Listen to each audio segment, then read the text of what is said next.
Berkman. Good morning. Hi. I mean, Bergie, Hi. it was a rough night for you last night. Right. I mean, from the first pitch, all I did was just sit back, calm, and just watch the patheticness of what this offense is. Oh, here we go.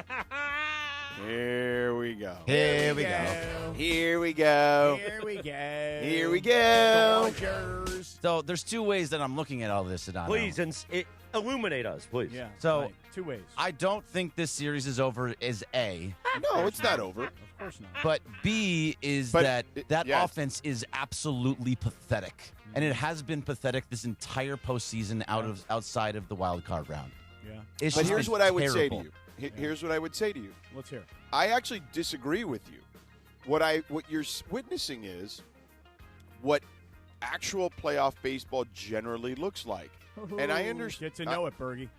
I understand that there have been like last year. I feel like was an outlier in a lot of ways. I think that when you look at it historically, when you're best on best, this is what ends up happening. Like you end up having guys not perform as well because, of course, they're facing the best of the other side. Now, that doesn't always seem to work out in a short series. Crazy things happen.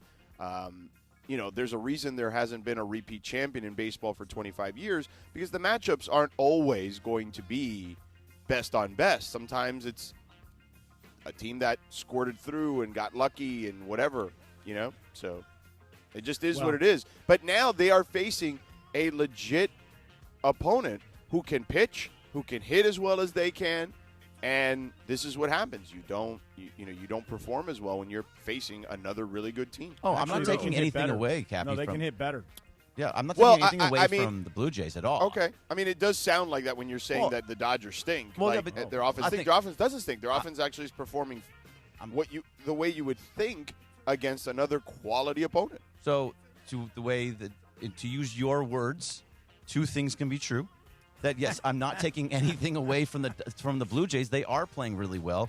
Their hitting has been much, much better than the Dodgers have because they're doing the things that the Dodgers are not doing. They're not getting those extra hits. They're not just moving guys around and keeping the line moving. They have been very much home run or bust and not putting up those big innings. They typically everything that the Blue Jays are doing usually comes in one inning.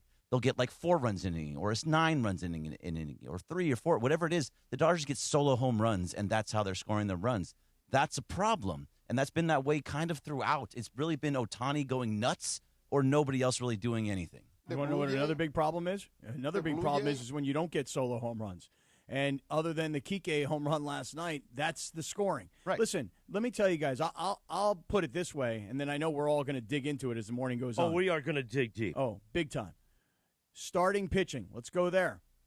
Last night, you have a 22-year-old kid who a year ago, not 5 years ago, a year ago, my man was pitching at, I don't know, wherever school it was, East Carolina or wherever he was. I think it was Eastern Illinois, wasn't it? Something like that. Let's fact check because one guy was in Eastern Illinois, one guy was in East Carolina. Let's just call it Eastern Illinois. Whatever it is. East Let me Carolina. tell you something. Thank you. Yeah, East Carolina. You had it right. Thank you. This kid a year ago was at East Carolina. Yeah. You don't see guys go from college to the major leagues and pitch in the World Series. Maybe they're on a bad team, and the bad team is like, hey, what the hell? Bring them up. It's the Pittsburgh Pirates. Who cares? Yeah, Yins are going to have to pitch because we stink. Yins are going to have to come up here, and Yins are going to have to go after Paul Skenes in that, and then we're going to lose. By the way, the Radio Rinaldi lower third on YouTube is incredible. Yeah, we love it. We love it. Yeah. This kid was pitching in college a year ago. This kid, it literally is one of the most legendary performances in the history of the World Series, and by the way, in the history of the postseason, because not only did he have 12 strikeouts last night against the Dodgers, most of us probably weren't paying as much attention. I know I wasn't. He actually had 11 strikeouts against the Yankees. This kid has had you talk about who is Mr. October? You savage. That's who's Mr. October. Oh, yeah. So starting pitching advantage, we all thought went to the Dodgers. It actually didn't go to the Dodgers. Starting pitching last night, advantage for Toronto.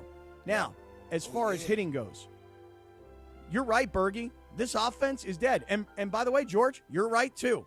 Great pitching has shut down what is powerful hitting. But really, in the end, for all the stuff I'm yapping about here to get started, because I'm on fire this morning. I've been up since early. How many espressos? This is my second big one right here. How many scrapes? So get ready. Well, 3 already. Yeah. How many keys? 3. No keys. No okay, keys. Good. Just 3 scrapes, 2 coffees. Let me just say this. Yet again, the bullpen stinks. And listen, credit to Blake Snell. I mean, he settled in, George, but the bullpen stinks. And it was going to catch up to him, and last night it did. And let me tell you something. I said it yesterday. If they didn't win last night, they're effed. That's what I said. Who the F is y'all? Let me tell you something, Bergie. Is it over? No, it's not over because we know how good the Dodgers can be. Right. Do you know how good Yamamoto can be, too? Well, but don't – you see, this is the problem. But you did this again, right? Yeah. Okay. So you're just assuming that everything's going to be good because these guys are good. It's not assuming. So it's a one-game sample, and anything can happen in a one game. Now, you may be right.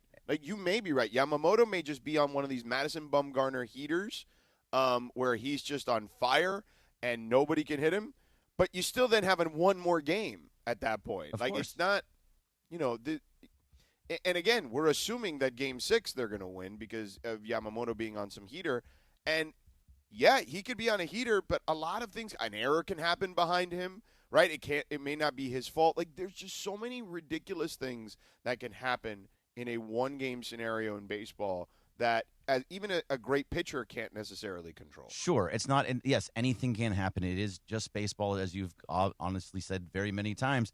But the fact is, who do I want on the mound in this situation? Yeah, he's I want the guy. I want Yamamoto, and that's 100%. Yeah, that's what I'm saying. It's more like I have the guy on the mound that I want to be able to keep us into it and get to a Game 7, and then in a Game 7, anything can happen. I don't know. It's a lot of Dave may not know, and I don't think anybody else knows because Game 7 it can go very many ways, and they're talking about having Shohei be the opener, and then Glasnow be on the backside if it gets to a Game 7.